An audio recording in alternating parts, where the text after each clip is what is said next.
The automotive software market is projected to reach nearly $400 billion by 2030. This growth is driving an urgent demand for a specific target, the Senior AUTOSAR Classic developer at Tier 1 suppliers like Aptiv. Because safety-critical engineering requires specialized knowledge that takes a decade to master, developers who reach this level are difficult to replace. This scarcity provides you with long-term stability and access to elite corporate benefits while you build systems designed for zero vehicle fatalities. But automotive engineering operates under entirely different rules than standard software development. The barrier to entry is a steep wall of proprietary tools and rigid regulatory compliance. Aptiv expects 8 to 12 years of professional experience for the senior title. However, generic embedded systems experience will not automatically get you the job. This diagram shows what happens to a decade of embedded experience. If you take the general IoT route, your skills scatter across various agile, lightweight frameworks. If you take the Tier 1 automotive path, your skill set funnels into a highly rigid, structured ecosystem. We will break down the exact trade-offs of that specialized path, lay out the technical skills you need to bring to the table, and answer the most common interview questions for this specific role. Before you invest the time required to break into this ecosystem, you need to know if the daily reality of the job is actually worth the career specialization. Let's start with the first major reality check you will face on the job, the daily tooling requirements. You need deep, hands-on mastery of Vector DaVinci Configurator and the AUTOSAR Classic architecture stacks. Mastering those specific proprietary tools creates a deep career moat. It makes you an indispensable asset to a supplier like Aptiv, giving you significant leverage in the job market. But look at this chart mapping effort against time spent. You will be spending the majority of your day in a GUI, configuring parameters and resolving complex dependency errors, rather than writing raw C or C++ code. Over time, becoming an expert in this specific interface leads to vendor lock-in. Your expertise becomes deeply tied to Vector's ecosystem. You are trading the agility of writing custom code for the stability of becoming an expert configuration architect. The second reality check involves how you actually build and deliver that software. You will work in an agile environment, but your workflow is strictly governed by automotive SPICE or ASPICE compliance standards.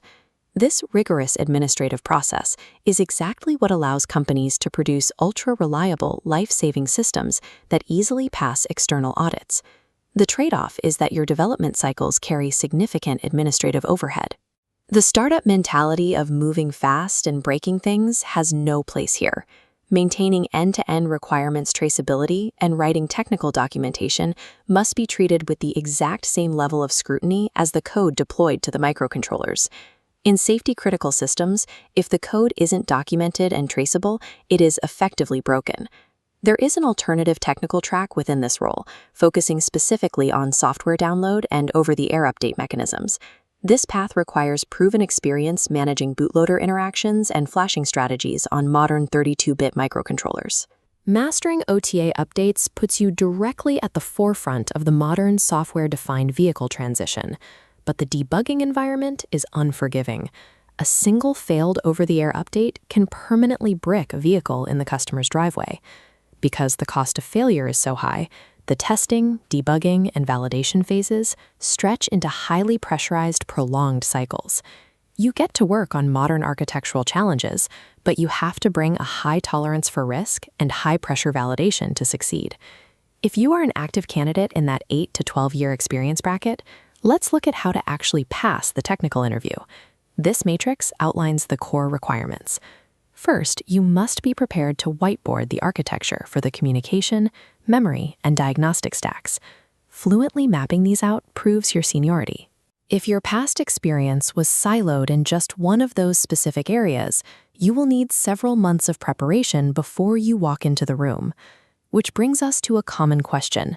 Can someone with 10 years of bare metal C experience, but zero AUTOSAR exposure, land this senior role? As the matrix shows, it's highly unlikely. To bridge that proprietary knowledge gap, candidates usually have to accept a mid-tier position first before climbing back to a senior title. Another frequent question: what specific microcontrollers should you highlight when discussing your past projects? Focus your examples entirely on 32-bit automotive architectures. Be ready to discuss your hands-on work with Infineon Oryx, Renesas, and PowerPC or ARM-based MCUs. Finally, the Aptiv job description demands end-to-end traceability. What does that actually mean in an interview setting? It means you need to verbally map out your workflow. You have to explain exactly how a JIRA requirement connects to the code, moves through static analysis, and clears unit testing, proving ASPICE compliance at every single step. Success in this interview depends on demonstrating fluency in the automotive ecosystem's specific language. Raw coding skill is a prerequisite, but the ability to navigate the proprietary stack is what earns the offer. Let's look at the total return on investment. The Aptiv senior role requires a long-term commitment to technical study and process adaptation, but the payoff is exceptional career longevity. You are rewarded with corporate benefits to support that longevity, including higher education funding, well-being programs, and family support infrastructure like on-site crush facilities. To decide if you're the right fit, let's map your working profile on this chart, plotting agility against process and generalist against hyperspecialist. The perfect match sits in the top right, the methodical optimizer. They thrive on perfect architecture and dense configuration tools. They find personal satisfaction knowing their rigorous work directly powers safety systems that prevent human fatalities. The exact opposite is the generalist hacker in the bottom left. This is a strong mismatch. This profile loves rapid prototyping and building from scratch. For that kind of developer, ASPICE compliance and the rigid AUTOSAR framework will feel administratively suffocating. Don't just chase the senior title or the salary alone. Take a hard look at your own engineering DNA and make sure the daily reality of compliance and configuration is the way you actually want to spend your career.